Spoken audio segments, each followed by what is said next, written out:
Supersónicos Anónimos, un podcast de Sergio Hidalgo y Josep Calatayud. Hola, ¿qué tal? Bienvenidos de nuevo a este nuevo episodio de Supersónicos Anónimos.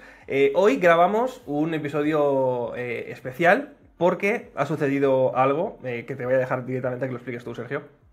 Sí, bueno, muy buenas a todos, bienvenidos a un nuevo episodio. Vamos a hablar del accidente que ha ocurrido el día 2 de enero de este año 2024 en Japón y lo vamos a relacionar con el accidente que hubo en Tenerife Los Rodeos porque han tenido bastante que ver estos dos accidentes. El accidente que ocurrió en Tenerife, en España, ha sido el más grande de la historia de la aviación. Entonces, bueno, va a ser un buen podcast para entender qué ha pasado en el accidente de Japón y entender qué pasó en Tenerife Los Rodeos. Exacto, o sea, la cosa es que, a ver, no nos vamos a engañar, y nosotros ya teníamos grabados algunos podcasts, pero como pasó esto de Japón, dijimos, oye, tenemos la capacidad de poder grabar un podcast y emitirlo a los 2 días, así que vamos a colar este podcast entre medias y así podemos charlar sobre algo que a la gente pues le interesa bastante. A mí me parece muy interesante y podemos debatir a ver qué ha pasado, etcétera. Así que, sin más preámbulos, vamos a empezar primero con la sección de una sección de noticias. Claro, es que hay que pensar que este es el segundo podcast, ¿vale? Es que yo llevo con la mentalidad de que en los que teníamos grabados ya hacíamos secciones y tal, pero la gente no lo sabe. Bueno, pues ya os digo ahora, vamos a empezar los podcasts siempre con una pequeña sección en la que yo, tanto yo como Sergio, os vamos a explicar una noticia de más o menos de actualidad. La comentamos así algo rápido y luego ya nos centramos en el tema principal, que va a ser, como hemos dicho, el de Japón. Así que vamos con ello.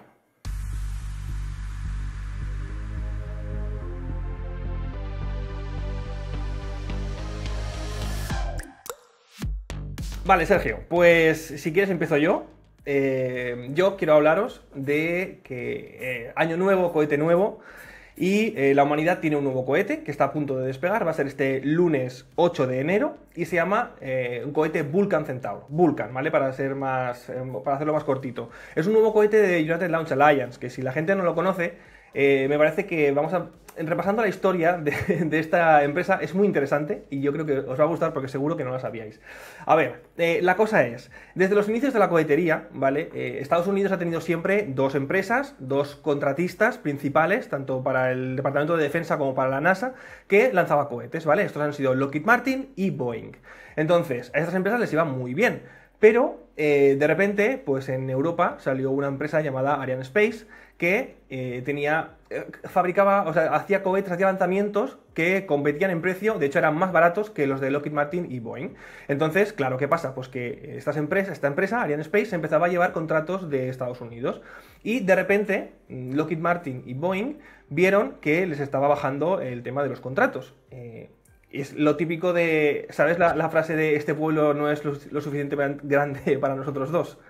Pues pasó un poco eso. Entonces, ¿qué pasa? Que entonces Boeing y Lockheed Martin empezaron como a acusarse mutuamente para intentar conseguir los contratos del otro. Entonces se enzarzaron, de hecho se puso bastante fea la cosa. Lockheed Martin y Boeing se acusaron mutuamente de espionaje industrial, de tú me has copiado el cohete, esta tecnología es mía, tal y cual. Entonces Estados Unidos vio que tenía un problema, porque es que una de esas 2 empresas, de hecho es Lockheed Martin, tenía un cohete, el Atlas, que usa un motor ruso. Entonces, Estados Unidos dijo, vamos a ver, como nos quedemos solo con una de las 2 compañías, porque ganen los juicios y tal, y nos quedemos solo con la compañía que tiene motores rusos, de repente nuestro país, la única manera que tendrá de acceder al espacio va a ser con un cohete con motores rusos, y eso no le gustaba. Entonces, ¿qué hicieron? Pues Estados Unidos, en general, cogió a las 2 empresas y les dijo, vamos a ver, venid aquí, Lockheed Martin y Boeing, os vais a unir y vais a formar una única empresa, que se va a llamar United Launch Alliance, ¿vale? Esto pasó en 2005. Y para que no rechistéis, para que no digáis nada, o para que os parezca bien, os vamos a dar una ayuda, un subsidio de $1.000 millones anuales. Entonces, pues, evidentemente dijeron, pues nos gusta, genial. Y así, pues, fue como salió United Launch Alliance. Pero esto les funcionó pues bastante bien, durante 10 años, se llevaban todos los contratos, bueno, todos no, pero bueno, les iba bastante bien, al final te están dando un subsidio de $1.000 millones. Pero, ¿qué pasó? Que empezó a lanzar SpaceX. Y con esta irrupción de SpaceX, pues se acabó un poco el monopolio que tenía Lockheed Martin y Boeing con United Launch Alliance. ¿Y qué pasó? Pues que esta empresa, United Launch Alliance, empezó a hacerle bullying, pero a saco, a SpaceX. De hecho, SpaceX quería tener una plataforma para lanzar cohetes desde Cabo Cañaveral y United Launch Alliance intentó por todos los medios que no le concedieran esta plataforma para lanzar satélites, o sea, para lanzar cohetes desde ahí. Y por suerte no lo consiguieron. ¿Y qué pasa? Pues que así hemos llegado hasta 2023, en el que, bueno, estamos en 2024, pues que el año pasado, 2023, SpaceX lanzó, tengo por aquí el dato, unos 98 cohetes, mientras que United Launch Alliance ha lanzado solo 4. United Launch Alliance está en un aprieto. O sea, es una empresa, de hecho, que ahora mismo quiere que la compre alguien y están dispuestos a aceptar ofertas para que la compren, y tenía que cambiar algo. Así que lo que hicieron fue contratar a Tori Bruno, que es el nuevo CEO de la compañía, lleva ya unos añitos, y con este cohete Vulcan que se va a lanzar este lunes, United Launch Alliance espera... el Vulcan es un cohete que nace directamente para competir con el Falcon 9 y con el Falcon Heavy de SpaceX, pero directamente. Es un cohete que es bastante barato, les ha salido bastante bien de precio y puede competir más o menos con el coste de lanzamiento que tiene SpaceX con el Falcon 9 y con el Falcon Heavy. Así que, de hecho, mercado tiene, porque sabes que Blue Origin, que es la empresa de Jeff Bezos, quiere poner una mega constelación de satélites. Entonces, obviamente, no quieren usar el Falcon 9 porque es la competencia, y por lo tanto necesitan un cohete que ya esté operativo para poder empezar a lanzar todos estos satélites. Y quieren utilizar el Vulcan, que por cierto, el Vulcan tiene motores que Blue Origin ha construido, son los BE-4. Entonces, digamos que les interesa bastante toda esta asociación con United Launch Alliance. De hecho, Blue Origin es una de las empresas que se ve ahí un poco en el panorama de fondo que podría ser la que compre United Launch Alliance o acabe comprando United Launch Alliance. Pero bueno, la cosa es que si United Launch Alliance consigue que este nuevo cohete que se va a lanzar este lunes, el Vulcan, consiga ser fiable y lanzarlo varias veces, podríamos estar ante la resurrección de una empresa histórica en Estados Unidos que estaba pasándolo muy mal. Y bueno, para mí yo creo que es positivo, ¿no? Vamos a ver qué acaba pasando. Vale, muy guay. Cuéntame tú, a ver. Te cuento yo la mía. Venga. Bueno, es una noticia que no es de actualidad como tal, pero ahora que se ha cerrado el año 2023, una pequeña comparación entre las aeronaves que ha vendido Boeing y las aeronaves que ha vendido Airbus, porque siempre hay esta competencia, ¿no? A ver quién vende más, a ver quién vende menos. Y en los últimos años Airbus ha sobrepasado a Boeing. Anteriormente, pues Boeing vendía más, pero en los últimos años, pues Airbus está vendiendo más, como digo. Vale. El dato no está actualizado al 100%, porque, bueno, los últimos datos todavía de diciembre y tal no se han dado, pero está actualizado hasta octubre, y es de que en cuanto a deliveries, o sea, entregas que han hecho de aviones, que los han entregado a las aerolíneas, Airbus ha entregado... a la fecha en la que están estos datos, 488, mientras que Boeing 371, aproximadamente unos 100 menos Boeing. Y luego, en cuanto a orders, o sea, pedidos, Airbus 1280 y Boeing 848, o sea, unos 400 menos por parte de Boeing, que, bueno, está atravesando una época no muy buena con tema de sus aviones por los problemas que tuvo con el 737 MAX, con los accidentes, también le salieron problemas en otros aviones. Así que, bueno, veremos cuál es la progresión en los próximos años, pero está claro que Airbus, más o menos ha tomado la delantera. Es también una cosa importante decir que el nuevo 777X, que bueno, ya va a sacar Boeing el año que viene, creo, en 2025, pues parece que se va a llevar todo el mercado de los aviones grandes. Pero bueno, eso todavía está por ver, pero ya están recibiendo pedidos y tal, así que bueno, importante, bueno, para que la gente tenga en cuenta el dato de quién está vendiendo más, quién menos y tal. Estamos hablando de las dos empresas más grandes de aviones, de fabricación de aviones. Sí. No tienen comparación con ninguna otra. O sea, vale. Existen algunos otros fabricantes a nivel, por ejemplo, Brasil tiene Embraer, China tiene alguna también, en Rusia hay alguna, pero, o sea, no tienen competidores ahora mismo, o sea, son demasiado grandes. Vale. De hecho, si lo piensas, es que Airbus es una empresa que está formada por Reino Unido, Alemania, Francia y España, que es que, o sea, es como un titán europeo, y Boeing pues es un titán estadounidense de aviación comercial, que a día de hoy pues son los únicos fabricantes súper grandes. Vale, vale. Bueno, pues hasta aquí esta sección de actualidad. Vamos, si te parece, a afrontar el tema principal del vídeo y el motivo por el que estamos grabando esto, vamos a decirlo, a 6 de enero, este sábado 6 de enero. Venga, vamos allá.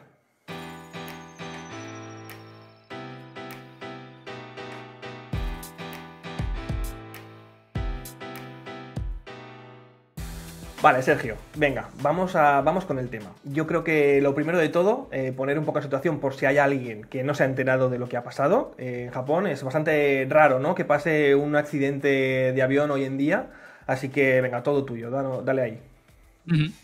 Vale, pues el día 2 de enero del año 2024, bueno, el segundo día del año, hubo un accidente en el aeropuerto de Tokio, de Haneda, en el cual un Airbus A350, que ahora nos metemos un poquito más en detalle, se colisionó en la pista con otro avión más pequeñito y, bueno, en resumen, las 6 personas que iban a bordo del avión pequeñito, 5 han acabado falleciendo.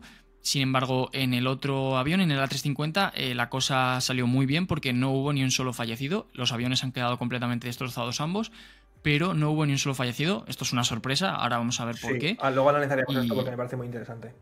Sí, desde luego. Y bueno, eso más o menos son las cosas así muy importantes a saber antes de nada. Vale.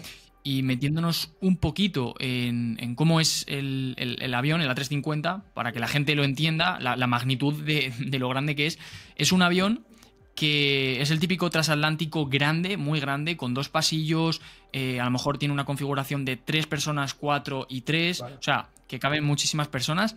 De hecho, aquel día iban 379 personas dentro. O sea, pensad la locura que es que en un tubo de metal por el espacio, no, por el aire, vayan casi 400 personas. Es una barbaridad. Una locura. ¿Cuánto vale este avión? Sí, el avión ahora mismo, bueno, depende de la aerolínea, el trato que tengan y tal, pero ronda los 300 millones de dólares, ¿vale? Wow, más o 300 menos. millones. Sí. Me parece una locura. Y que todo totalmente sí, calcinado, ¿no? O sea, en llamas, total, y, vamos. No, este avión se habrán recuperado piezas para usar en museos, pero no, o sea, no se puede reutilizar nada, ha quedado completamente destrozado. Vale. ¿Y el otro avión, el pequeñito, cómo era? Era un de guardacostas, ¿no? ¿He escuchado? Sí, eso es un avión que está utilizando la Guardia Costera, un avión de hélices, Sí. O sea, muchísimo más pequeñito, el típico que a lo mejor cogerías aquí en España pues para ir en las Islas Canarias entre islas, o a lo mejor desde las islas a la península, ¿vale? Pero un avión pequeñito. Es cierto que puede, dependiendo de la modalidad, ese avión pues puede llevar a 30 personas o 50 más o menos, o sea que realmente es pequeño, pero sí, es grande, o sea que llevar a 50 personas es un avión grande. No recuerdo cuál era la modalidad en concreto del avión que estaba usando la Guardia Costera en este accidente, pero bueno, que es un avión mucho más pequeño si lo comparamos con el otro. Vale. Y también decir que es de hélices, que también es importante que quede claro. Vale, pues venga, entonces, vamos a ver, cuéntanos, ¿qué ha pasado? Vale. Pues mira, vale, para que la gente lo entienda, cuando nos refiramos al A350, voy a decir A350 solamente y el otro lo voy a llamar Dash 8, porque es el modelo del avión, Dash 8, ¿vale? Así que el A350 venía hacia Tokio desde Sapporo, que es una parte que está al norte de Japón, ¿vale? Entonces habían despegado desde Sapporo, creo que alrededor de las 4:40 de la tarde, y iban ya hacia Tokio. Y es importante decir que en Tokio, en estas fechas, el sol se marcha más o menos a esa hora, a las 4:30, 5. Vale. Entonces, para cuando el avión fuera a llegar a Tokio, ya era noche completamente cerrada. Y esto es una cosa muy importante tener en cuenta, porque es un factor clave en lo que ha ocurrido, y generalmente cuando hay accidentes, el tema de la visibilidad, como vamos a ver luego, es vital. ¿Vale? Entonces, todo fue completamente normal en el A350, en el vuelo. O sea, hicieron la ruta completamente normal, nadie notó absolutamente nada. El avión aterrizó, cuando tocó tierra, unos cuantos segundos después, impactó con el otro avión sin que nadie supiera nada, ni en el propio avión en el A350, ni en el otro. Nadie se esperaba nada y de pronto un impacto que generó una explosión. ¿Vale? Esto lo que pasó es que como el A350 es mucho más alto no sé, pero a lo mejor es el doble de alto que el otro avión, lo que ocurrió es que al A350 se le arrancó de cuajo el tren de aterrizaje, ¿vale? O sea, se lo llevó por delante y lo arrancó. También es, El tren de yo creo, aterrizaje son las importante. ruedas, ¿no? Las ruedas del avión, lo que usa Eso para es. aterrizar. Eso es, las ruedas. Es cierto que si el A350 hubiera sido más bajo, hubieran chocado fuselaje con fuselaje y eso habría sido mucho peor seguramente, claro. Sí. Eso es. Entonces, claro, ¿qué pasa? Que el tren de aterrizaje, las ruedas, arrasaron con el otro avión, el avión pequeñito, el Dash 8, por eso pues solo pudo sobrevivir una persona ahí. Y además, claro, el avión pequeñito estaba lleno de combustible, iba a despegar. Por lo tanto, todo ese combustible se salió hacia adelante y por eso se generó una explosión, porque se generaría una pequeña chispa y entonces, claro, ahí se generó un fuego. El avión, el A350, fue arrastrando el morro, o sea, la nariz, por la pista alrededor de unos 1.600 metros hacia adelante hasta que se detuvo. Vale. Y durante todo ese rato, la nariz del avión estaba friccionando con el suelo y ahí se estaba generando un fuego que recuerdo que estaba llevando el combustible del otro avión. Entonces, claro, eso obviamente pues muy mal. Vale. Y importante también decir que los pilotos, porque había 3 pilotos en el A350, ¿vale? Pues los pilotos no fueron conscientes. ¿Es normal lo de 3 pilotos? Normalmente van 2, Sí. o sea, piloto y copiloto, Sí.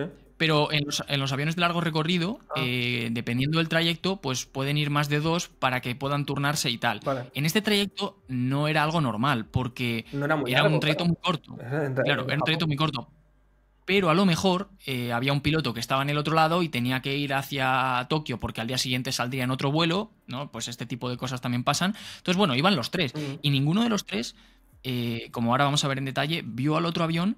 Y de hecho, cuando llegaron, o sea, cuando impactaron y empezaron a deslizar las ruedas, la nariz por la pista, ninguno era consciente en ese momento de que había fuego en el avión. No lo ven. O sea, tú en realidad, si tú entras en un avión, en una cabina, tú solamente tienes visibilidad hacia adelante. No puedes ver hacia detrás. O sea, no hay ventanas, no hay espejos. No hay retrovisores tampoco.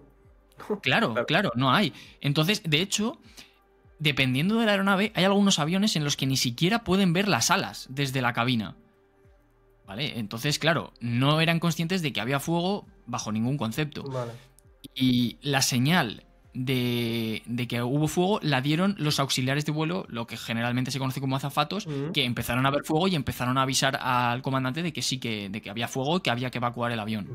Vale. Y una pregunta. El avión, el Dash, Dash 8, ¿no tenía luces? O sea, ¿los aviones no tienen que tener luces para la visibilidad o algo así? Las tenía, las luces las tenía. El problema es que por cualquier motivo no se veían muy bien desde a lo mejor el ángulo en el que justo venía el otro avión, ¿sabes? Vale. No lo vieron y bueno, se lo llevaron por delante. Vale. Una locura. Entonces, para entender qué es lo que ha pasado y por qué ha pasado esto, porque más o menos puede llegar a tener una explicación, más o menos, yo creo que la gente tiene que visualizar en su cabeza cómo sucedió esto, ¿vale? Entonces, para ello, voy a explicar una cosa muy importante con respecto a las pistas de aterrizaje y despegue, ¿vale? Por ejemplo, en el aeropuerto de Madrid, es una cosa muy curiosa, tenemos 4 pistas, ¿vale? Y 2 se utilizan para despegar y 2 se utilizan para aterrizar. Es decir, una pista no se utiliza a la vez para aterrizar y despegar aquí en Madrid, ¿vale? Pero hay otros aeropuertos en los que las pistas se utilizan para aterrizar y despegar a la vez. O sea, obviamente no están aterrizando y despegando a la vez en el mismo momento, pero quiero decir, aterriza un avión y minutos después despega otro, ¿vale? O sea, es como que se van alternando pues para que pueda haber más tráfico en un aeropuerto y no necesiten muchísimas pistas, ¿vale?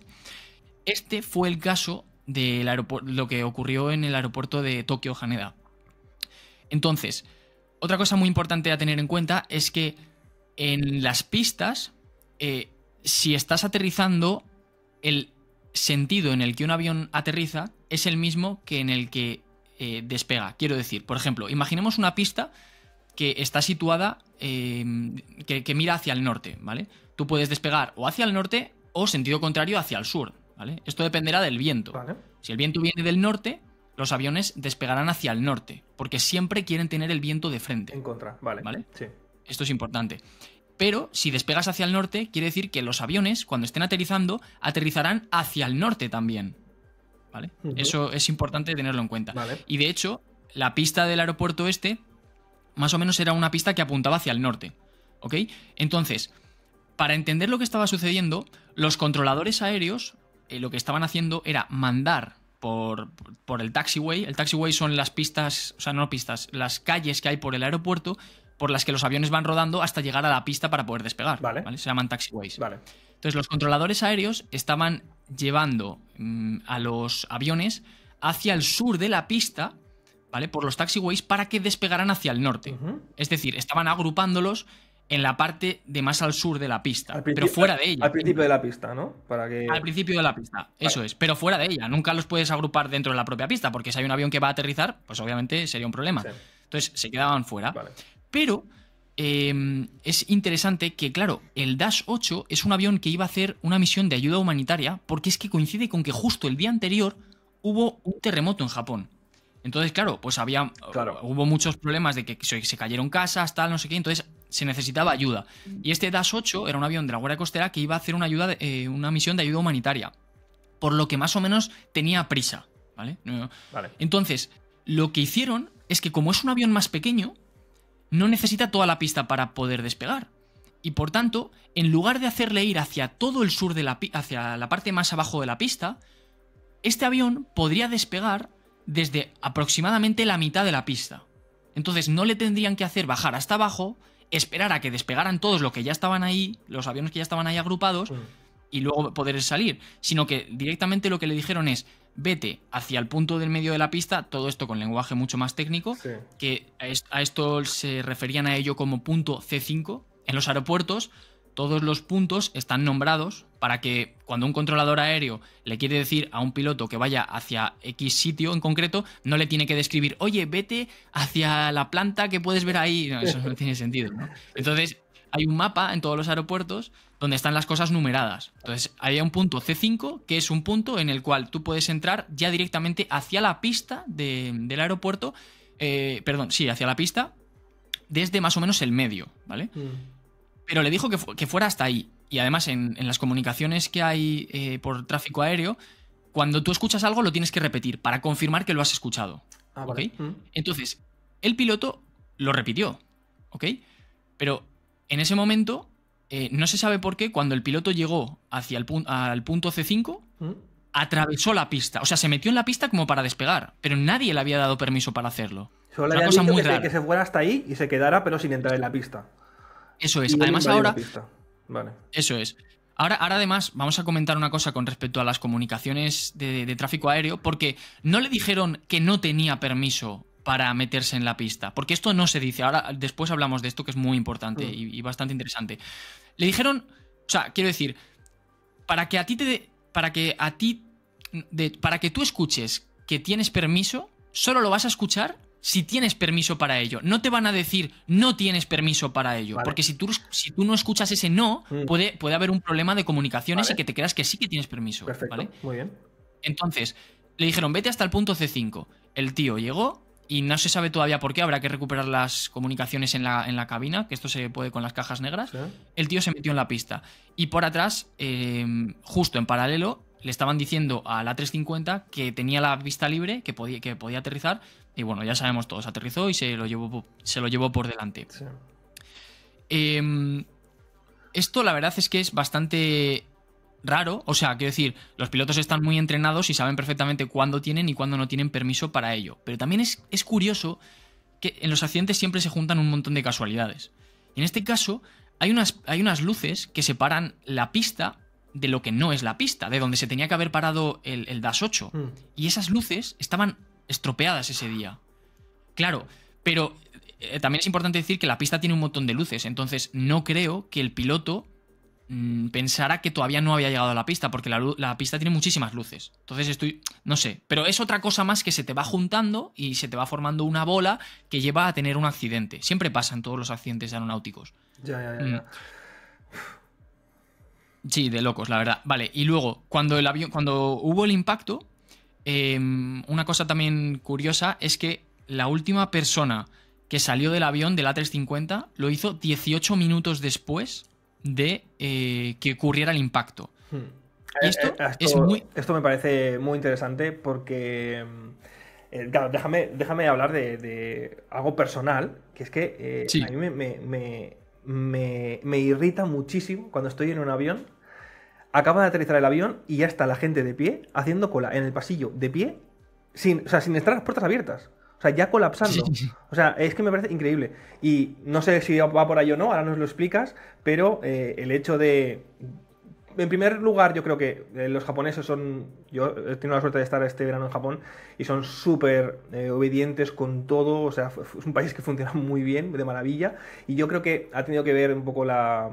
¿Cómo se dice? La actitud de la Disciplina, ¿no? gente, la disciplina, exacto, la disciplina de la gente y evacuar también sin las maletas, obviamente, ¿no? Sí, sí, sí. Eso es una cosa vital cuando ocurren evacuaciones, Mm, porque hay fuego, precisamente por este motivo sobre todo. O sea, no se puede coger las maletas, pero es fácil de entender, ¿vale? O sea, es posible que una persona en su egoísmo, o no egoísmo, sino en su inconsciencia, pues piense, a ver, si es que tardo nada en coger la maleta, la cojo, la tengo encima y me voy. Pero pensad que había 400 personas dentro del avión. Imagina que cada persona retrasa 2 segundos porque quiere coger la maleta. 2 segundos cada persona. Son 400. O sea, al final son 800 segundos. O sea, mira la cantidad de minutos que es sí, eso. sí. ¿Vale?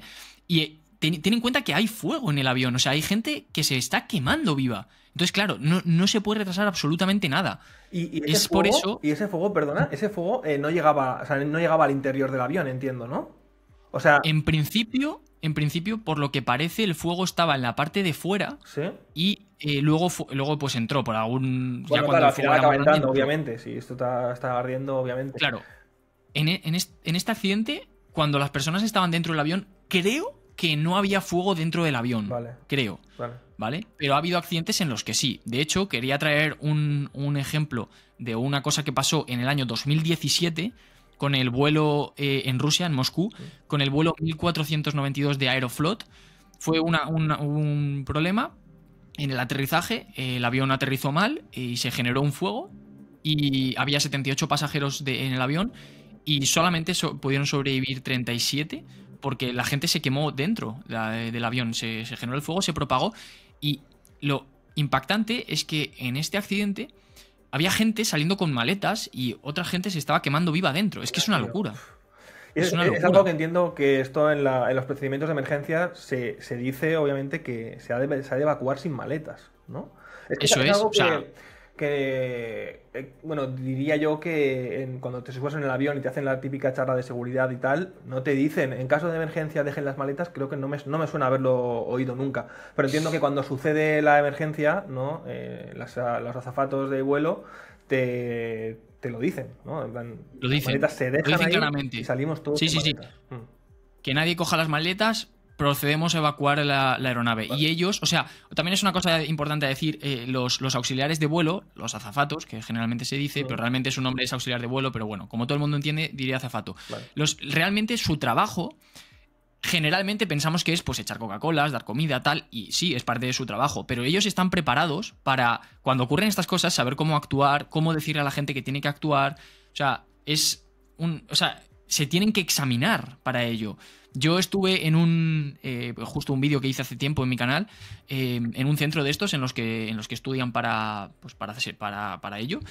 Y, o sea, te prometo que me quedé alucinando porque saben apagar un fuego dentro del avión, o sea, cómo se apaga con los extintores, tal, en los procedimientos de evacuación, cómo tienen que, pues eso, guiar a las personas. Por ejemplo, en la rampa, cuando sale la rampa, para que las personas puedan saltar desde el avión. Sí, la rampa hinchable Sí, esta, ¿no? Que se despliega. claro, justo. Pues si una persona duda, en plan llega, porque está muy alto, ¿eh? O sea, yo no sé si tú eres consciente de lo alto que está un avión. O sea, yo lo hice, pues yo salté desde esa rampa y me quedé flipando de lo alto que estaba. Y eso que era una pues para ensayar, que no estaba muy alta esa en concreto. La de la 350 está mucho más alta. ¿Vas a decirme Sí, que sí. si hay en duda se le empuja? Pero no, o sea, no tardan ni medio segundo en empujar. O sea, llegas y si no has saltado ya, te empujan. Y da Ostras. igual, que te partas una pierna, Ya, da igual, ya. porque estás salvando la vida a la Sí, gente. es que supongo que, claro, todo ese entrenamiento de los auxiliares de vuelo y estas técnicas es que es la diferencia entre tener 0 víctimas a que alguien O a todos. Puede Sí, sufrir heridas graves e incluso pues, perder la vida. sí, Claro. sí, sí. Totalmente. Totalmente. Vale. Y otra cosa muy, muy interesante es que el A350 es un avión muy nuevo, es el modelo más nuevo. Bueno, sí, podríamos decir que es el modelo más nuevo de Airbus. ¿Sí? Y por tanto está hecho mayoritariamente con fibra de carbono. Anteriormente los aviones se hacían de aluminio o materiales así, Vale. pero ahora se hacen con... Mayoritariamente, cada vez más la tendencia es que se use la fibra de carbono, porque es muy ligera y es muy resistente. Por lo tanto, pues es más cara, pero te permite que el avión pese menos, que al final es lo que quieres, levantar menos peso posible, ¿no? Vale. Pues hasta este momento, más o menos, había una duda en la comunidad aeronáutica sobre, en caso de que hubiera un incendio, si la fibra de carbono tardaría más en propagarse, menos. Y parece que las noticias son muy buenas porque, sorprendentemente, ha tardado más de lo esperado o más de lo que habría tardado si hubiera sido de aluminio, según dice la gente así de primeras. Bueno, es que, es que el aluminio, a mí lo que me toca de cerca es el transbordador espacial, que cuando perdía una loseta térmica se venía tragedia. El aluminio Claro. soporta muy poco la temperatura, claro. Pues qué bueno, Ujú. qué bueno. O sea, me estás diciendo que Parece si este que- avión no hubiera sido de fibra de carbono, hubiéramos podido lamentar más daños, ¿no? En el interior de la cabina. Puede ser, Ya. puede ser, puede ser. Y Hubiera sobre apagado el todo fuego que... más rápido, entiendo. Por dentro. Sí, sí, sí, sí, es posible. Y también, como la fibra de carbono es más resistente, pues a lo mejor también en el momento del impacto con el otro avión, pues a lo mejor se habría roto el fuselaje o algo así. O sea, no se sabe. Esto habrá que esperar, ¿no? A que salgan investigaciones. Pero bueno, cuanto menos es súper interesante que haya aguantado bien el fuego, la Vale. verdad. Ujú. Vale. Y creo que ahora es momento ¿Mm? de pasar a hablar de las comunicaciones. Lo que he comentado antes de que al avión, al Dash 8, ¿Mm? no le dijeron expresamente no tienes permiso para entrar en la pista, porque eso no se hace desde el accidente de los rodeos en Tenerife Norte. Vale. ¿Vale? Vamos a pasar a explicar. Sí, me tienes que explicar este este accidente porque no lo recuerdo, la verdad. No sé si estaba Claro, yo claro, había no, no. nacido cuando ocurrió, creo que no, ¿no? ¿Cuándo fue este? No.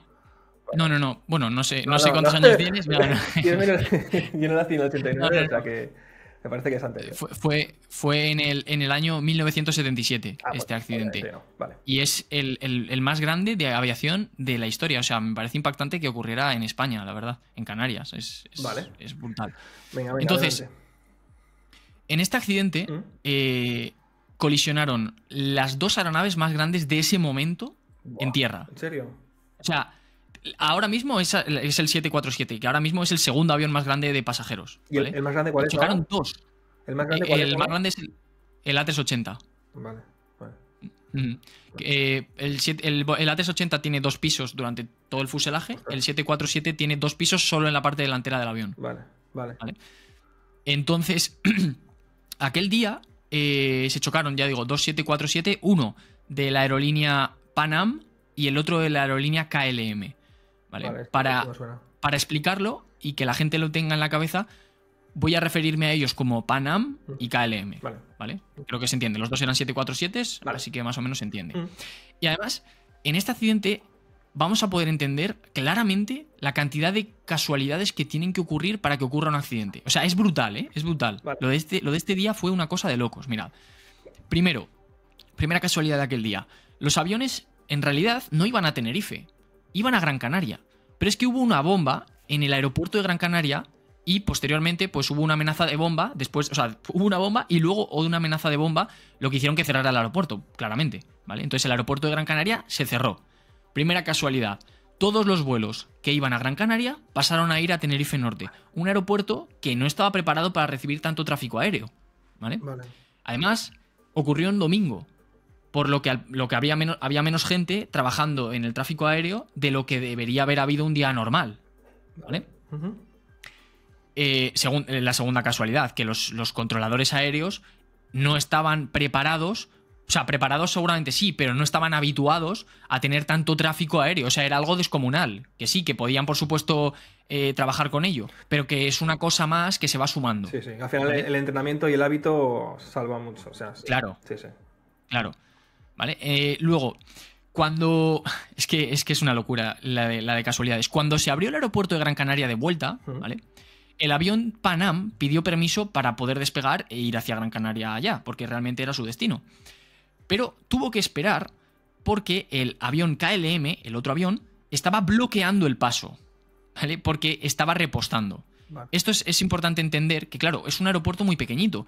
Entonces, no había espacio para guardar la cantidad de aeronaves que había, porque repito que todos los aviones que iban para Gran Canaria se tuvieron que llevar a Tenerife, que es una isla que está al lado. Entonces el aeropuerto estaba lleno de aviones quietos. Entonces, claro, para que uno se pudiera mover, pues si estás en el último en la cola, pues te tienen que mover primero todos los otros.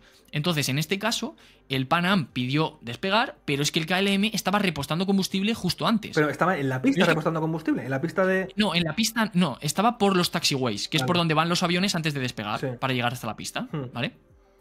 Y es que, además, cuando terminó de repostar y ya iban a poder despegar, resulta que volvieron a cerrar el aeropuerto de Gran Canaria porque pues pensaron que podría haber otra bomba o por algo similar, no recuerdo ahora muy bien por qué, pero lo volvieron a cerrar. Vale. Entonces, claro, ¿qué pasa? Que se juntaron ahora muchísimas prisas, porque todo el mundo quería llegar a su destino. Los pilotos querían llegar a su casa, los pasajeros querían llegar a su destino. Decían, joder, macho, ¿qué está pasando? Entonces, ¿qué pasa? Que cuando volvieron a abrir el aeropuerto ya definitivamente, cuando lo abrieron después, claro, pues eso, todo el mundo tenía prisas, todo el mundo quería llegar cuanto antes, ¿vale? Entonces ya es que se te empieza a juntar, es una batidora brutal, ¿eh? Vale. Esa es la tercera casualidad, casualidad, la tercera cosa que pasó rara. Sí, que influyó. Eso es. Luego, cuando finalmente ya se abrió el aeropuerto, el KLM recibió permiso para ir a... además, esto es muy, muy interesante. Como digo, había tantos aviones en el aeropuerto por los taxiways, pues para poder llegar hasta la cabecera de la pista, los aviones casualmente estaban estacionados justo al lado de la pista, pero lo que pasa es que tenían que despegar en sentido contrario. O sea, ellos se meterían en la pista, rodarían por la pista, llegarían hasta el final, darían la vuelta y entonces despegarían en sentido contrario. ¿Vale? Porque por los taxiways no se podía ir porque estaban llenos de aviones. Vale. Claro, entonces, en primer lugar, lo que le dijeron al KLM es que hiciera eso, pero que cuando llegara a la cuarta salida, o sea, las pistas de los aeropuertos pues van teniendo salidas por pues, al principio, luego en la mitad, tal, no sé qué. Entonces le dijeron que hiciera eso y que cuando llegara a la cuarta salida, o a la tercera, ahora no recuerdo muy bien, no, a la tercera, que saliera y que ya siguiera por el taxiway, porque ya por ahí ya sí se podía seguir por el taxiway hasta llegar al final de la pista, donde pues simplemente ya despegaría en sentido contrario. Vale. ¿Qué pasa? Que por las prisas finalmente le dijeron, nah, ¿sabes lo que vas a hacer? Vas a ir toda entera a la pista, te la vas a recorrer entera, cuando llegues al final das la vuelta y despegas, ¿vale? Más o menos así. Vale. O sea, no despegas cuando llegues, sino vas a dar la vuelta y luego cuando te demos permiso despegas. Sí. ¿Vale? Y lo que pasó es que eso no es una cosa habitual. Esta es el cuarto casualidad. Sí. Que normalmente los taxiways están para hacer eso, no la propia pista. Es un procedimiento que se puede hacer, ¿eh? Y que se hace y tal, pero es una cosa que no se suele hacer. Claro, con menos aviones en el aeropuerto y con los controladores más atentos a tu... Eso es. Pero es que además sabes otra cosa que se junta, que es que esta ya es una locura. ¿Qué? Que había una niebla brutal. No se veía nada. El tema de la visibilidad que decías antes. Ya. Eso es, que se junta con lo que he contado al principio de que era de noche cerrada. No se veía nada. Entonces, cuando no se ve, todo lo que voy a contar ahora, si hubiera sido un día de sol, no habría pasado. Claro. Al igual que el accidente de Japón. No habría pasado, ¿vale? Total. Bien. Sexta casualidad, la que voy a contar ahora. Al Pan Am le dijeron que hiciera lo mismo, que siguiera el KLM, ¿vale? Que el KLM es el que iba a ir hacia el final de la pista, dar la vuelta y despegar. Le dijeron, síguele, pero cuando llegues a la tercera salida, sal, ¿vale? Porque como, en plan, sal y recorre el taxiway hasta llegar al final de la pista. Porque mientras tú hagas eso, el KLM va a despegar. Vale. Eso es. Va a despegar justo en sentido contrario. Claro, ¿vale? Claro. Uf. Entonces, hubo, pues más o menos, cuando el KLM ya había llegado al final de la pista, dio 180 grados la vuelta, ¿vale? Ya estaba preparado para despegar. Los pilotos en ese avión estaban esperando permiso para poder despegar.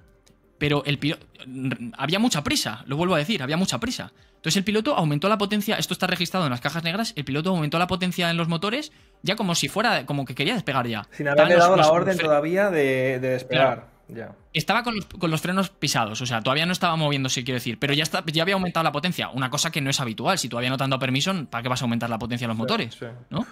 Pero claro, tenía mucha prisa. Sí. Bien. Cuando hizo esto, contactaron con la torre para pedirles permiso para poder despegar Y lo que hicieron en la torre es que les dijeron la ruta que tendrían que seguir una vez despegaran. O sea, les dijeron algo como, vale, cuando despeguéis, haced no sé qué, girad a la derecha, no me acuerdo muy bien qué dijeron, pero algo así, ¿vale? Y de pronto le dijeron eso y de pronto el capitán comenzó a despegar. O sea, le dijeron eso y comenzó a despegar. Él entendió que tenía permiso para poder despegar. Ya. Cuando lo que le habían dicho es, cuando despegues, haz lo que sea, gira a la izquierda, tal, no sé qué, Buah. ¿vale? Pero él entendió que podía despegar. Pero esto, Y perdona, entonces- que te corte, esto, que le digan la ruta, ¿esto es habitual? ¿O también fue una cosa que igual no deberían haberle dicho antes de darle la orden de despegar? Pues no lo sabría decir, esto habría que ver alguna persona en los comentarios que nos diga, pero yo creo que no es habitual, Vale. que a lo mejor de eso te lo suelen decir ya cuando estás en el aire. Claro, pues es que como antes has dicho que no te dicen no puedes despegar, para que no Ah, haya no. ninguna palabra que incluya despegar y que lo puedas entender mal. Claro, entiendo que si le estás diciendo la ruta y tal, en algún momento se te puede colar Es una que palabra que pueda haber hecho que el piloto entienda que tiene o sea, bueno, el es ok. que esa norma de no decir eso ¿Mm? empezó a raíz de este accidente. Ah, ah, Sí, ah, claro. vale, Ya tiene sentido las cosas, vale, ¿no? sí. Vale. Vale. Entonces, volviendo a ello, el piloto escuchó lo de cuando despegue, haga no sé qué tal, y él empezó a despegar. Y dijo dijo por la radio a la torre, despego, en plan, procedo a despegar o algo Sí, así, sí. ¿vale? Pero sin haber recibido el permiso. Y en la torre no lo escucharon bien o no sé qué pasó, y dijeron, ok. Y un segundo y medio después, dijeron, espera para despegar. Hostia, pero hombre, no. Esto, claro, es un cúmulo de malentendidos brutales. Sí. Y esto se escuchó en la cabina del Pan Am, que estaba recorriendo la pista en sentido contrario, recuerdo. Y entonces dijeron, ¿cómo que está despegando? ¿Cómo que está despegando? Entonces se quedaron pensativos, no veían nada, recuerdo, había una niebla brutal. Sí. Y dijeron, ¿cómo que está despegando? Tal, no sé qué. Y le dijeron a su vez al Pan Am, o sea, todo esto estaba pasando en paralelo. Cuando llegues a la salida 3, sal, que es lo que tenía que hacer en el plan principal, sal, vete por el taxiway y tal, pero cuando salgas de la pista, avísanos para que le demos permiso al KLM para que despegue. Pero es que el KLM ya estaba despegando en ese momento, ¿vale? Y entonces, en el KLM sonó esto. Sonó lo de cuando abandones la pista, avísanos.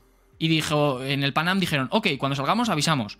Entonces en el KLM esto sonó y el copiloto y el ingeniero de vuelo que había en ese momento también, aparte del piloto, que es el que estaba tomando todas las decisiones en ese día, dijeron, ¿cómo? ¿Que el Pan Am está todavía en la pista? En plan, que todavía no ha avisado. ¿Qué está pasando? No entendían nada, o sea, no estaban entendiendo nada. El piloto eso lo escuchó, pero en plan, No como si no lo hubiera escuchado. No comunicó nada. No. No, siguió para adelante como si no fuera consciente de que el otro avión todavía estaba en la pista. Ya. Y nada, segundos después, pues hubo el impacto. Hubo unos cuantos metros entre los cuales los dos aviones se pudieron ver. Entonces lo que hicieron fue el KLM, que ya tenía mucha velocidad, intentó despegar, se levantó, se llevó por delante al otro avión, impactándole en la parte superior del fuselaje. ¿Qué pasó? Que cuando se levantó, pues no sé, a lo mejor 20 metros, en el impacto lo que ocurrió es que el avión se cayó al suelo, o sea, se estrelló, ¿vale? Desde 20 metros o 30 o lo que fuera, y todas las personas a bordo del KLM fallecieron. En el Pan Am sobrevivieron, mira, lo tengo aquí apuntado, 324 personas. No, perdón, 324 personas fueron las que fallecieron. Vale. De 384 que iban dentro. Vale. O sea, que más o menos en el sitio en el que impactaron los fuselajes, pues las personas que iban ahí dentro en el Pan Am fallecieron, pero a lo mejor si estaban en la cola, lejos de ahí y tal, pues algunos se pudieron salvar, ¿vale? Entonces, la última casualidad es un piloto que toma decisiones sin haber recibido el permiso, y ya no solamente eso, sino sin preguntarse, oye, ¿que estoy haciendo esto bien? ¿Sabes? Y que nadie le diga nada. Es que eso no es normal, ¿sabes? Es una cosa súper, súper rara. Y a raíz de esto comentas que han cambiado muchas cosas, ¿no? En la aviación. Sí, a raíz de este justo. accidente. Eso es. A raíz del accidente este, pues en las comunicaciones por radio, tú no puedes decir que no tienes permiso para algo. Solo puedes referirte a ese algo cuando tengas permiso para ello, cuando vayas a tenerlo, cuando te estén dando el permiso para ello. Entonces, por eso, en el accidente de Japón, cuando le decían vete hasta el punto tal, eso está literalmente diciendo vete hasta el punto tal, pero no tienes permiso para meterte en la pista todavía. Esto no es una cosa que aquí hagamos, que podamos llegar a ello pensando ¿lo sabría el piloto? No, esto lo sabía el piloto porque esto les enseñan así, que cómo funcionan todas las comunicaciones. Es hasta que no lo escuches tú no tienes permiso, ¿vale? Entonces, no se sabe qué pasó en esa cabina. A lo mejor los pilotos estaban discutiendo, había discutido con la mujer, estaba pensando en otra cosa. No se sabe, ¿vale? No se sabe. Y, pues, en el accidente de Japón, pues se metió en la pista sin permiso. La verdad, no sé. Vaya, Sergio, pues Sí. se me ha quedado un mal cuerpo, la verdad, porque es que al final yo creo que por mucho que puedas ensayar los procedimientos, por mucho que... Pues ya vemos, al final los accidentes de aviones son cosas que pasan, por suerte, muy poco. Pero es que de vez en cuando repites algo muchas veces, se junta pues lo que has dicho, o sea, un montón de casuísticas, de casualidades que cuando se juntan 4, 5 o 6 ya es imposible que eso lo tuvieras previsto y Claro. al final acaban pasando estas cosas y lamentablemente pues se seguirán pasando. Seguro que se pueden seguir Sí. refinando los procedimientos, ¿no? Pero al final es que estas cosas pues es así, somos humanos y hasta que no nos gobiernen las máquinas y todo sea todo lo lleve una inteligencia artificial, seguiremos cometiendo errores, lamentablemente. Pero bueno, hay que lidiar con ello, ¿no? A mí una cosa que me parece, no sé, un poco turbia, ¿no? Sí. Es que ese día, si una de todas las casualidades que he dicho no se hubiera cumplido, no hubiera habido accidente, ¿vale? Entonces yo me pregunto, ¿cuántas veces pasará que están todas alineadas menos una? Buah, ¿Sabes? tío, ya. Es como, ostras, tío, pues... Yo no pues quiero es que a lo pensarlo mejor porque si no este ya no día... vuelo más, en avión. Claro, no. O sea, pero pasa un poco con todo en esta Sí, vida, ya, ¿no? en O sea, realidad sí, en realidad ¿cuántas... En coche. O sea, este día que había niebla, era de noche, el piloto estaba enfadado, no sé qué, no sé cuánto, pues a lo mejor el controlador aéreo lo hizo perfecto Claro. y si hubiera cometido el más mínimo error hubiera habido un problema, ¿no? Pero claro, son momentos en los que no te das ni cuenta, o sea, nadie se da cuenta. Eso es un poco lo que para mí es un poco grave, porque si hubiera situaciones que quedan registradas en las que casi ha habido un accidente y se estudia como si lo hubiera habido, Sí. ¿sabes? Pues se podría aprender. Pero claro, como son cosas que no llegan a pasar, nadie se da cuenta de que, se han juntado 10 cosas locas, ¿no? Sí. Solo lo sabes Entonces- cuando lamentablemente acaba pasando. Sí. Eso es. Bueno, Sergio, pues dejamos aquí el tema principal de este podcast de hoy. Espero que a la gente le haya gustado, pero que la gente no se vaya todavía porque, si te parece, nos quedan unos 12 minutos para acabar el podcast y hemos dicho que, por cierto, animamos a la gente a que nos siga en redes sociales. Tenemos Instagram, tenemos TikTok, tenemos obviamente YouTube y tenemos Spotify. Y en especial esta semana, de hecho fue ayer cuando lanzamos una cajetilla de preguntas en la página de Instagram, en una historia, donde le pedíamos a la gente que nos hiciera pues, preguntas para poder responder en un podcast si nos sobraba algún tiempo, que es algo que a mí me gustaría hacer, a ti también. Así que, si te parece, en estos 12 minutos vamos con esta sección de comentarios, o sea, de preguntas de la gente y vamos a ver qué nos han preguntado y respondemos, ¿vale?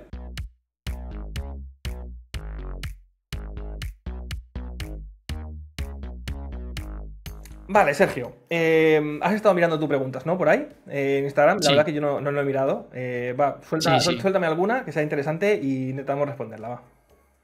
Vale, he visto varias interesantes, pero bueno, las vamos agrupando y las preguntaremos en otros vídeos, tal, Claro. en otros podcasts, ¿vale?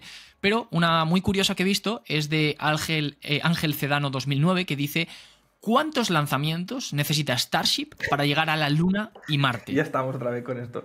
Vale. No, es interesante. A ver, es que esto... bueno, respuesta rápida, no lo sabe ni SpaceX, ¿vale? Respuesta larga, vamos con ella. Primero de todo, pensar que Estados Unidos, la Starship la necesita Estados Unidos, o más bien la NASA, para llegar a la Luna, ¿vale? La Starship es el aterrizador lunar de la misión Artemisa 3, que va a ser la primera misión de Estados Unidos en más de más de 50 años en volver a la Luna. Entonces, ¿qué pasa? Que Estados Unidos está preocupado porque evidentemente una Starship, bueno, sí, evidentemente no, o sea, la gente puede ser que no lo sepa. Una Starship, ¿vale? Despega a bordo del Super Heavy, ¿vale? Encima del Super Heavy, que es el cohete que la pone en órbita, y gasta pues prácticamente todo el combustible, el Super Heavy, en poner a la Starship a una altura suficiente como para librarse de la atmósfera y que la Starship pueda encender sus motores y ponerse en órbita, y la Starship gasta también prácticamente todo su combustible en ponerse en órbita. ¿Por qué? Porque es una nave que es muy grande, o sea, al final la Starship es, estamos hablando del objeto más grande de una sola pieza que ha estado nunca en el espacio. ¿Vale? O sea, esto es muy fuerte. O sea, la Estación Espacial Internacional, evidentemente, es más grande, tampoco mucho más que la Starship, pero al final está formada por diferentes piezas que se han ensamblado en órbita. La Starship va de una al espacio. Entonces, esto es mucho peso y, obviamente, cuesta mover a la Starship. Por tanto, tiene que gastar casi todo el combustible en ponerse en órbita. ¿Qué pasa? Que el plan de SpaceX para poder ir a la Luna requiere, sí o sí, bueno, a la Luna y a cualquier otro sitio, requiere que esta Starship reciba, la Starship que va a ir a la Luna, reciba más combustible. ¿Esto cómo se hace? Pues enviando más Starships. Al final, el plan es enviar una Starship que se va a llamar Starship Tanque de Combustible, Starship Tanker, que va a ser una Starship modificada, no va a tener superficies aerodinámicas, no va a tener alerones ni nada, va a ser una Starship simplemente que va a ir a ponerse en órbita de baja terrestre, a dar vueltas a órbita de baja terrestre y que otras Starships se vayan acoplando con ella y le vayan transfiriendo el poco combustible que les queda después de ponerse en órbita. Entonces, la pregunta que nos hace este oyente es ¿cuántos lanzamientos de Starship va a necesitar SpaceX para poder rellenar esta Starship tanque de combustible, para que tenga el combustible suficiente para traspasárselo a la Starship lunar que vaya a la Luna? Entonces, Estados Unidos tienen una preocupación porque se considera que va a ser bastante más de 10 lanzamientos. Entonces, claro, 10 lanzamientos, estamos hablando de ya bastantes lanzamientos. O sea, al final las cosas pueden salir mal. Es una nave que, en principio, la misión Artemisa 3 pretende llegar a la Luna en 2028. Esto es de aquí nada, y como sabemos, la Starship es todavía un prototipo. Entonces, no es un Falcon 9 que está acostumbrado ya a lanzarse muchas veces y que todo salga bien. Puede salir mal. Y si algo sale mal, ya sea en el trasvase de combustible, ya sea en que la Starship explota en la plataforma, esto pondría en grave riesgo toda la operación de ir a la Luna. Esto tiene que salir bien en apenas unos días, o sea, 1-2 días como máximo, para poder rellenar esa Starship en tanque de combustible. Entonces, como os digo, no sabemos cuántos Starship van a necesitarse, pero es cierto que SpaceX ya está trabajando con la versión 2 de la Starship. Es decir, todas estas Starships que hemos visto lanzarse son la versión 1, que van a ser más pequeñas, van a poder llevar menos combustible que las Starships versión 2. Pero es que esta Starship versión 2 aún no ha hecho acto de presencia, o sea, es simplemente un proyecto que tiene SpaceX y que obviamente ya debe estar trabajando y que no sabemos cómo desarrollado está, pero que en principio van a llevar más combustible, van a llevar nuevos motores Raptor 3, sabemos que ahora la Starship lleva motores Raptor 2, los Raptor 3 son la siguiente evolución, que van a ser un poquito más potentes, y por tanto, bueno, no sabemos exactamente cuánto combustible le va a quedar a esa Starship que se ponga en órbita, esa Starship versión 2, para poder ir rellenando propelentes, pero Elon Musk ya comentó en su día, hace tiempo ya, cuando Elon Musk no estaba tan centrado en Twitter y nos comentaba más cosas de SpaceX, que era lo divertido, comentaba que el objetivo sería hacer ahora lo digo de memoria, pero unos de 4 a 6 lanzamientos de Starships para rellenar propelentes en órbita, que bueno, ya me parece un número bastante apropiado. Eso para ir a la Luna, ¿vale? Para ir a Marte, de hecho, para ir a Marte, esto es curioso, para ir a Marte se necesita menos propelente que para ir a la Luna. Porque cuando tú vas a Marte, es verdad que está más lejos, pero cuando llegas a Marte, tú te aprovechas del frenado de la atmósfera. Es decir, tú entras en Marte tiene una atmósfera que es ligera, sí, pero tiene atmósfera, por lo tanto esa atmósfera te frena cuando estás entrando en Marte. En cambio en la Luna no. Cuando tú vas a la Luna, es verdad que está mucho más cerca, se te puede tardar entre 3-4 días en llegar a la Luna, pero toda esa velocidad que has ganado para llegar a la Luna, tienes que perderla, porque la Luna no tiene atmósfera, no te va a frenar. Entonces se gasta muchísimo combustible, en una Starship que es muy grande, insisto, gasta muchísimo combustible en poder frenar lo suficiente como para poder aterrizar.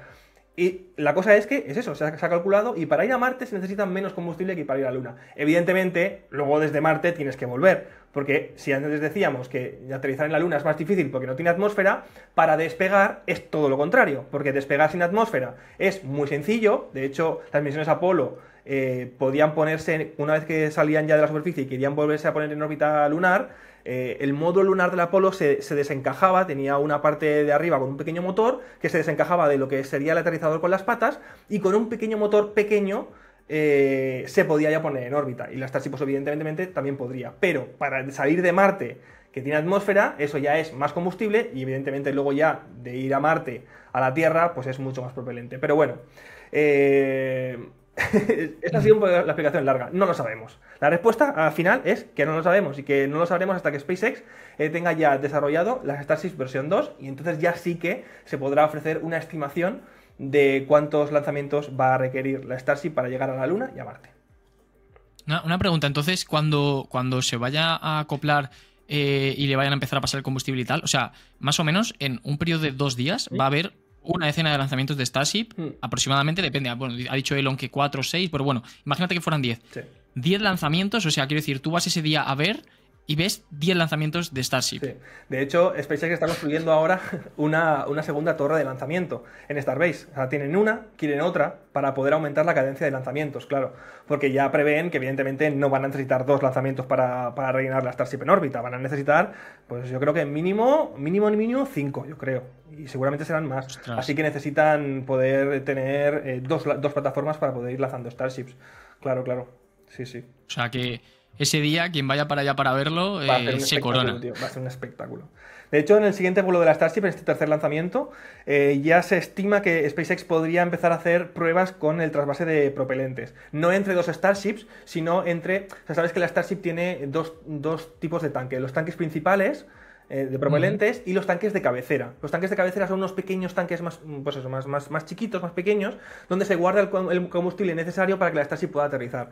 Entonces, la idea sería que en este tercer lanzamiento, si la Starship se logra poner en órbita por primera vez, se intente hacer el trasvase de propelentes desde los tanques de cabecera hasta los tanques principales, porque ese será el procedimiento necesario para... ese propelente que habrá en los tanques de cabecera será el que acabará yendo hacia los tanques de la Starship tanque de combustible. Vale. En principio se va a probar en este lanzamiento, porque lo sabemos porque precisamente fue, ahora no recuerdo quién, un oficial de la NASA creo que fue, que lo dijo, que tenía un PowerPoint y emitió un PowerPoint donde se veía y anunciaba que SpaceX iba a probar este sistema de trasvase de propelente en el tercer lanzamiento. Una última pregunta. Sí. Entonces, ¿no podría ser también que empiecen a hacer pruebas con el aterrizaje de la Super Heavy? ¿Y por eso estén construyendo la otra torre por si acaso se les fuera a romper la primera que tienen? Sí, o sea, no, el aterrizaje del Super Heavy todavía no, o sea, no lo van a hacer hasta que lo dominen, lo van a hacer en el océano, o sea, van a intentar hacer la simulación del aterrizaje en el océano. Y cuando ya vean que lo tienen totalmente dominado, entonces lo van a intentar ya en una de las plataformas. Evidentemente, tener 2, pues sí, si una se destruye, al menos te queda otra. También es cierto que el Super Heavy cuando aterrice en los brazos de la plataforma, tiene ya muy poco propelente. Al final tiene muy poquito. Entonces, es cierto que va a causar daños 100% y que eso retrasaría o sea, tendrían que, pues eso, que arreglar todo lo que destruyera, pero no va a ser tampoco una explosión, no nos imaginemos tampoco una explosión tremenda, porque el propelente que tiene ya es poquito. Así que, bueno, sí. No sé si nos va a dar tiempo a hacer otra. Es que claro, a mí me cuentas algo de la Starship y empiezo aquí a alargar y... No, pero ha estado genial, muchos detalles, tal. Sí. Ha sido muy buena respuesta, vamos. Sí, habrá quedado, Ángel. Nos ha quedado un podcast bastante redondito, ¿no? Para ser un podcast así de emergencia que hemos hecho. Además, esto lo dijimos hace 2 días. En plan, me dijiste, tío, tendríamos que poder hacer un podcast así como de urgencia cuando pase algo así heavy para poder dar explicación y que la gente estará esperando quizá que lo comentemos. Y te dije, oye, pues venga, pues este fin de semana lo hacemos, editamos el podcast y el lunes lo emitimos. Así que aquí estamos. Pues nada, Sergio, gracias por esa tremenda explicación que nos has hecho de los 2 accidentes que hemos cubierto hoy, el de Japón y el de Tenerife. Y esperemos que no se vuelva a producir nunca más. Pero bueno, ya sabemos que estas cosas... Eso es. Y ya sabéis, seguidnos en nuestras redes sociales, TikTok, Instagram, YouTube, Spotify, lo que queráis. Y por Instagram iremos poniendo la cajita para que nos podáis hacer preguntas que, bueno, ya sabéis, como habéis visto aquí, hemos respondido. Teníamos otra preparada, pero no ha dado tiempo, la responderemos en el futuro. Vale. Muy bien, gente, pues muchas gracias. Lo que dice Sergio, muy importante, de verdad, seguidnos en redes sociales. Estamos empezando este proyecto. Es un proyecto que nos estamos tomando muy, muy en serio. y queremos que os guste y necesitamos también vuestro apoyo. Así que seguidnos en redes, que estaréis atentos de todo lo que se viene en este podcast de Supersónicos Anónimos. Muchas gracias por estar ahí y nos vemos en el siguiente. Hasta luego. Hasta luego. Chao.